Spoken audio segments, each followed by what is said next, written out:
First off, thank you everyone for the amazing response that I've had to my Heart of Kandrakar ornament. It's something I've been thinking about doing for a while, and I'm happy that I finally was able to pull it off.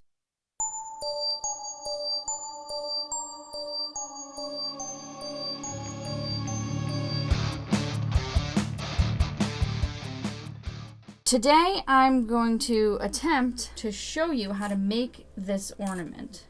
I am an amateur wire wrapper. This is actually the first time I ever tried wire wrapping, so I'm expecting that this can be done by really anybody, as long as you got a little bit of dexterity. Most of the supplies came from the craft store Joann Fabrics. I got a lot of it on Black Friday, so most of it was a really good deal. I saved a lot of money. For the ball, I got this in a 12-pack of clear ornaments on Amazon, which I will link to, and they just click together like this, and this is plastic, so not breakable, pretty durable. It's just something we'll have to focus on keeping them together because that part's a little challenging as we're going. The wire that I got it's silver-plated copper wire, and this is a 22 gauge. The higher the number the gauge, I believe the thicker the wire is. So this is about the strength of a paper clip, maybe a little bit weaker than that. So it's very easy to bend. So easy to bend that it's actually very easy to get extra little bends that you don't want. But I think for this project, having that wild look is perfect for the Heart of Kandrakar. So these beads were all strands by the brand Hildy and Joe. This strand of bead is very important to this project because I use every kind here. All the ones I'm going to use are actually in this little ramekin here, but I do use every single type that's on this particular strand, and I'm going to try to link each strand down in the description because they all have a specific code number on the back, so hopefully I can find that for you. This is a strand I found as well, crystal points, and this is what serves as the bottom point to the heart. Now what you need to know, and what is crucial, is you do need a little bit of tools. Most of this you can do by hand, but I do recommend having these on hand. First off, of course, wire cutters. I have a little miniature pack that came together. This is the wire cutter style, because you are going to need to cut these. I mean, maybe they can be done with scissors. Let me try that. Okay, it looks like 22 gauge can be cut by scissors, but it's always good to have wire cutters on hand. Plus, I think you get a better slice with wire cutters.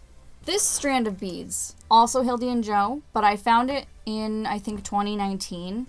I saw it at Joann's, and of course I immediately thought of w.i.t.c.h, and finally I found a project to do it. So the center orb of my ornament is pink, which is for the Heart of Kandrakar, but I also used it to symbolize will. But of course you find this set of beads and you can represent any guardian you want. And since I love purple and it's at the bottom, we are actually going to choose to do one representing Haylin tonight. So I'm going to add Haylin's orb to my collection here. Eventually I plan to make one for all of the girls. It just depends how motivated I am this season. I also have what they call gel cord. They call it clear jelly cord, which is a stretchy clear cord. So this jelly cord is 0.5 millimeter and it's thin enough to fit through most beads. The first step that we're going to do is for the beads in the center of the orb. So I found little pink beads that actually shine, very similar to the Heart of Kandrakar. So we're going to need 2 of these. So from that first big strand I showed you, 2 of these metal spacers that have some gems on them, 1 of the tall pink beads, 6 of these hexagonal ones, 5 of these copper beads. These ones are pretty thick, so they fit on most wire. 2 of these oily rainbow type of beads. These are plastic, I think. They might be glass, I'm not sure.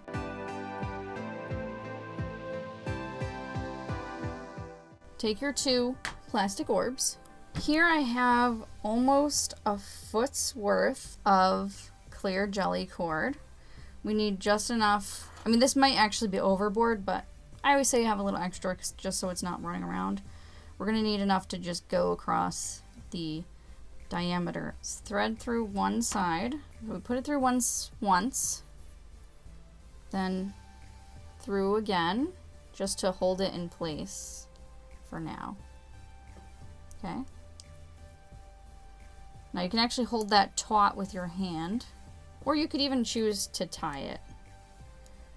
I would say leave a little extra because we are going to tie them to hold them together later. Okay, so I've done a loop. One. So all I've done is looped it so that it is like this. First, string on the 2 small pink beads. For now, they're going to kind of cradle in the center here. Whoop. Very easy to lose the pieces, so be careful. One of those metal rings. Halen's orb. Every so often, check to make sure your wire is still sitting looped around there. Then we'll need the second metal ring. And finally, the tall pink bead. This part is where it gets kind of challenging, because we are essentially just going to be closing it. We're going to pull it tight and then close it on itself. But first, those 6 hexagonal beads, just drop them in to the center, and they will sit around inside.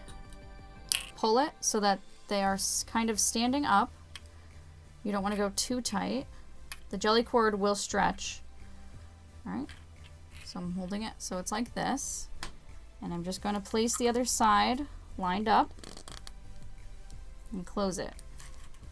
All right, then you kind of have your center piece finished.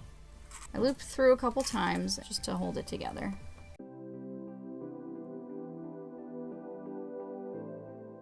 Here comes the wire part, which is a little challenging.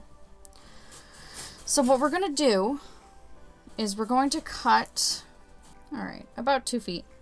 You want to have, it's okay to have more rather than less, because it's better to have more than less. You can always cut off the excess.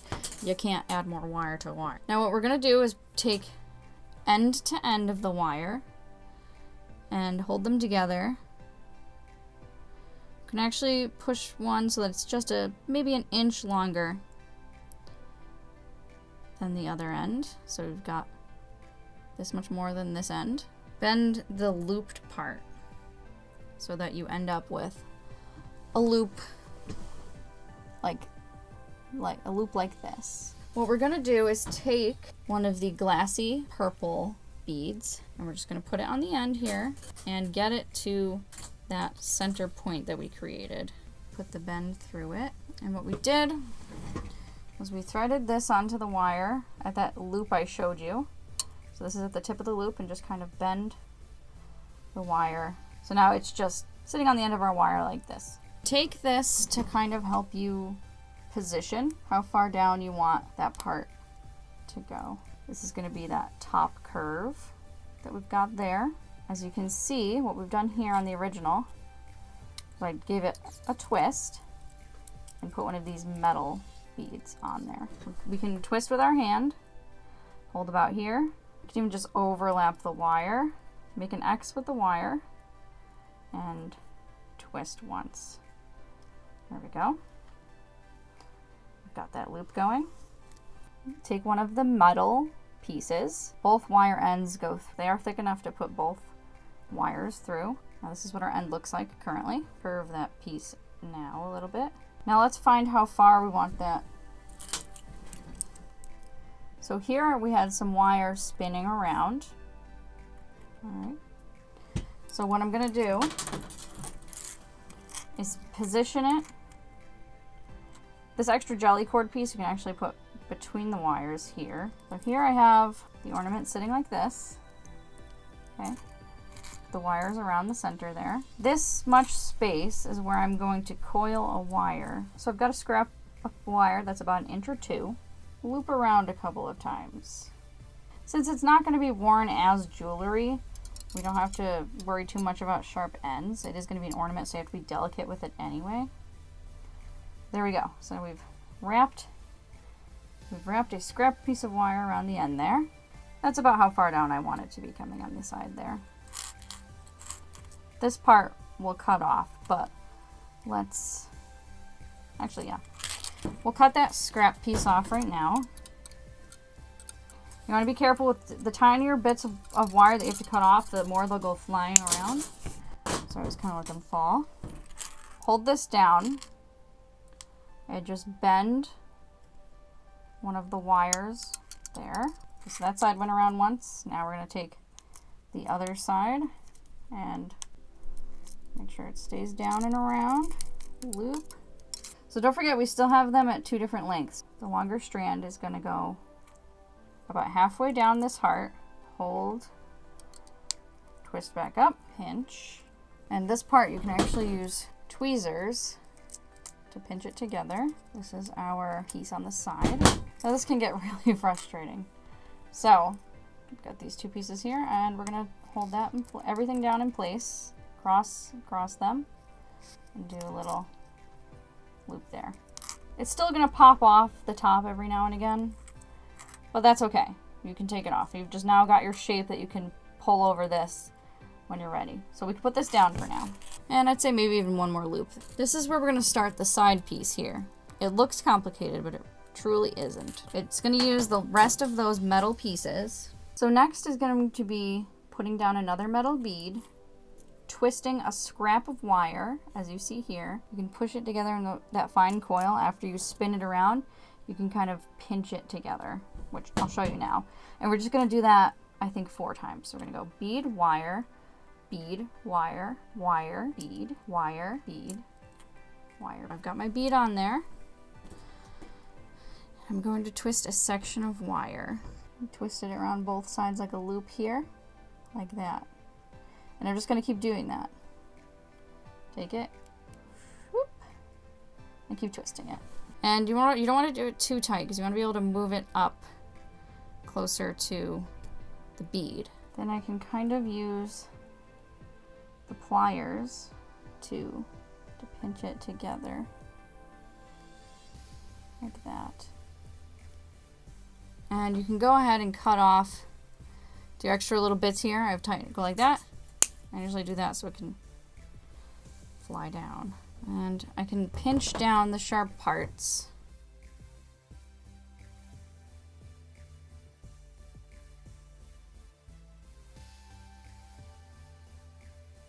And every once in a while I want to check how it'll sit on the heart.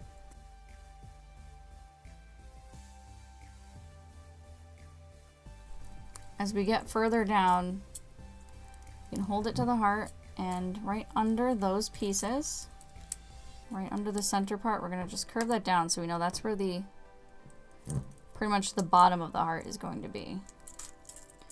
Just to remind us.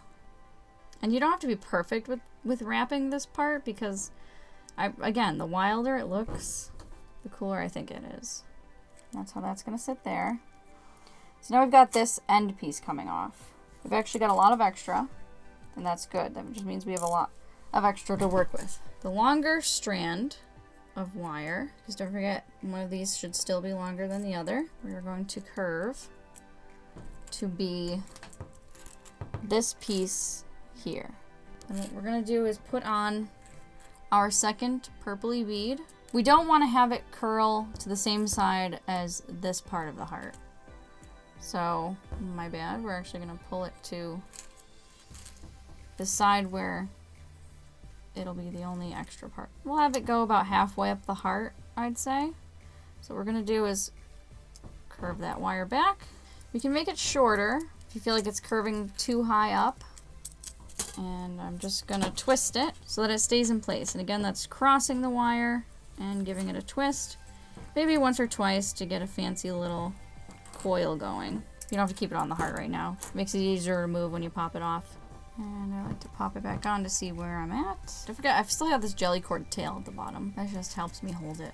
Keep clicking it closed every so often because it will try to open itself. Alright, then at the bottom, on this one, I had coiled the wire. And I also attached this. So this metal wire came with the crystal points, but then I also added my own little jump ring as well. So let's try coiling this piece back. I think this is actually too much to work with.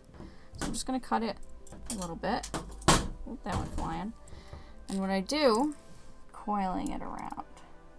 I get this little loop going. And it might actually be easier to pop off your wire structure and just kind of work it around like that. And once you get that coil going, you can almost start doing it by hand. Alright, so here I don't have as tight of a spiral as I did on the other one, but I think it's kind of cute. Okay, so there's our wire structure so far.